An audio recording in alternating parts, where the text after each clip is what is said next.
Hello guys, welcome back to our channel. Episode ആരംഭിക്കുമ്പോൾ കാണിക്കുന്നത് photoshoot നടത്താനായി വീണ്ടും നിർബന്ധിക്കുന്ന സന്ദീപിനെയാണ്. നിന്റെയൊക്കെ ഒരു ഫോട്ടോഷൂട്ട് എന്ന് പറഞ്ഞ് ദേഷ്യത്തോടെ അർച്ചന അകത്തേക്ക് കയറി പോകുമ്പോൾ സേതു പറയുകയാണ്, എന്താണെങ്കിലും നിന്റെയൊക്കെ പ്ലാൻ അർച്ചനയ്ക്ക് മനസ്സിലായിട്ടേ ഇല്ല. അത്രയും പറഞ്ഞ് സന്ദീപിനെ കളിയാക്കിക്കൊണ്ട് സേതു അകത്തേക്ക് പോകുന്നു. പിന്നീട് കാണിക്കുന്നത് നെല്ലിശ്ശേരിയാണ്. അവന്തിക മൂർത്തിയെപ്പറ്റി അനിരുദ്ധനോട് തിരക്കുമ്പോൾ അവനെന്താണെങ്കിലും പോയ പണി കൃത്യമായി ചെയ്തതിനു ശേഷം മാത്രമേ തിരിച്ചു വരൂ എന്ന് ഉറപ്പ് നൽകുകയാണ് അനിരുദ്ധൻ. തുടർന്ന് അനിരുദ്ധനോട് തൻ്റെ അച്ഛൻ്റെ ചിതാഭസ്മം കയ്യിലേക്ക് എടുക്കാനായി പറയുകയാണ് അവന്തിക. ഇവൾ എനിക്ക് എന്തെങ്കിലും പണി തരാൻ വേണ്ടിയാണോ ഇങ്ങനെയൊക്കെ പറയുന്നതെന്ന് അനിരുദ്ധൻ സംശയത്തോടെ നിൽക്കുന്നു. തുടർന്ന് അത് കയ്യിലെടുത്തയുടൻ തന്നെ അനിരുദ്ധൻ പറയുകയാണ്, മോളെ, എനിക്ക് സങ്കടമൊന്നും സഹിക്കാൻ സാധിക്കുന്നില്ല. ഇത് മോൾ തന്നെ പിടിച്ചാൽ മതി. ഇന്നെങ്കിലും ഈ ആത്മാവിന് മോക്ഷം കിട്ടിയാൽ മതിയായിരുന്നെന്ന് മനസ്സിൽ പറയുകയാണ് അനിരുദ്ധൻ. പിന്നീട് കാണിക്കുന്നത് അനിരുദ്ധന് പെട്ടെന്ന് തന്നെ ഒരു ഫോൺ കോൾ വരുന്നതാണ്. ഒരു പ്രശ്നമുണ്ടെന്ന് അമ്മാവൻ അവന്തികയോട് പറയുന്നു. പിന്നീട് കാണിക്കുന്നത് അർച്ചനയും അനഘയും കൂടി ക്ഷേത്രത്തിൽ തൊഴാനായി വന്നിരിക്കുന്നതാണ്.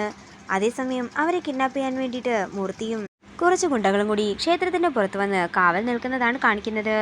അതേസമയം തന്റെ അച്ഛന്റെ ചിതാഭസ്മം നിമജ്ജനം ചെയ്യാനായി പുഴക്കരയിലെത്തിയിരിക്കുകയാണ് അവന്തിക. പിന്നീട് കാണിക്കുന്നത് വൃന്ദാവനത്തിൽ നിന്നും എല്ലാവരും നൂലുകെട്ട് ചടങ്ങിനായി എത്തിയിരിക്കുന്നതാണ്. കമല അർച്ചനയെ തിരക്കുമ്പോൾ അർച്ചന ക്ഷേത്രത്തിൽ പോയതാണെന്നും ഇപ്പോൾ വരുമെന്നും സേതു പറയുന്നു. പിന്നീട് കാണിക്കുന്നത് നൂലുകെട്ട് സമയമായിട്ട് അർച്ചന വരാത്തതിന്റെ ടെൻഷനിൽ നിൽക്കുന്ന സേതുവിനെയും മറ്റുള്ളവരെയുമാണ്. അതേസമയം സന്ധ്യ താഴേക്ക് വരുമ്പോൾ നന്ദൻ ഇതുവരെ റെഡിയായില്ലേ എന്ന് സേതു ചോദിക്കുന്നു. നന്ദന റെഡിയായെന്നും ഇപ്പൊ താഴേക്ക് വരുമെന്നും സന്ധ്യ പറയുമ്പോൾ അർച്ചന ഇതുവരെ കണ്ടില്ലല്ലോ എന്നും ഒന്ന് വിളിച്ചു നോക്കാനുമായി സേതു സന്ധ്യയോട് പറയുന്നു. അങ്ങനെ സന്ധ്യ വിളിക്കുന്നുണ്ടെങ്കിലും അർച്ചന കോൾ എടുക്കുന്നില്ല. ഞാൻ വേണമെങ്കിൽ പോയി നോക്കിയിട്ട് വരാമെന്ന് സച്ചി പറയുമ്പോൾ വേണ്ടെന്നും നിന്റെയൊക്കെ ഫോട്ടോഷൂട്ട് കാരണമാണ് അവൾ ദേഷ്യത്തോടെ അനഘയും കൊണ്ട് അമ്പലത്തിലേക്ക് പോയതെന്നും സേതു പറയുന്നു.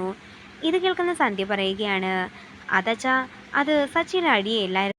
സന്ദീപാണ് അങ്ങനെ ഒരു ഐഡിയ കൊണ്ടുവന്നതെന്ന് സന്ധ്യ പറയുമ്പോൾ എന്താണെങ്കിലും കാര്യങ്ങളെല്ലാം ഇപ്പോൾ ഇങ്ങനെ ആയില്ലേ എന്ന് സേതു ചോദിക്കുന്നു.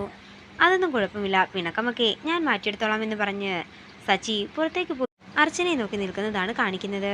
പിന്നീട് കാണിക്കുന്നത് അവന്തികയാണ്. മൂർത്തി പറഞ്ഞ വാക്ക് പാലിച്ചിരിക്കുന്നതാണ് കാണിക്കുന്നത്. അർച്ചനയും അനഘയും കൈകെട്ടിയിട്ട രീതിയിൽ കാറിൽ നിന്നും ഇറക്കുന്ന മൂർത്തിയാണ് കാണിക്കുന്നത്. അങ്ങനെ അവന്തികയുടെ മുഖത്തെ സന്തോഷം കാണുമ്പോൾ അർച്ചന പറയുകയാണ്, എൻ്റെ അവന്തികയെ, ഞങ്ങൾ ഈ ചടങ്ങിന് വരണമെന്നായിരുന്നു നിന്റെ ആഗ്രഹമെങ്കിൽ പറഞ്ഞാൽ പോരായിരുന്നോ? ഞങ്ങൾ എന്താണെങ്കിലും ഇങ്ങോട്ടേക്ക് വരുമായിരുന്നില്ലേ? എന്താണെങ്കിലും നിനക്ക് വെച്ച കെണിയിൽ ഇവളും കൂടി വന്നുവിടുമെന്ന് ഞാൻ കരുതിയില്ലെന്ന് അവന്തിക പറയുമ്പോൾ അനഘ പറയുകയാണ്, നിങ്ങൾക്ക് വേണമെങ്കിൽ എന്നെ പിടിച്ചു വെച്ചോ, പക്ഷേ ഏട്ടത്തിക്ക് അവിടെ പോയിട്ട് ചടങ്ങിൽ പങ്കെടുക്കാനുള്ളതാ. അതുകൊണ്ട് തന്നെയാ നിങ്ങൾ രണ്ടിനെയും ഇങ്ങോട്ടേക്ക് കൊണ്ടുവന്നതെന്ന് അനിരുദ്ധനും പറയുന്നു. നിങ്ങൾക്ക് നാണമില്ലേ ഇവളുടെ അമ്മാവനാണെന്ന് പറഞ്ഞ് ഇങ്ങനെ കൂടെ നടക്കാനെന്ന് അർച്ചന ചോദിക്കുമ്പോൾ അനഘ പറയുകയാണ്, അതെ, ഈ അമ്മാവൻ തന്നെയാ ചേച്ചീനെ ഇത്രയും വഷളാക്കി വെച്ചിരിക്കുന്നത്.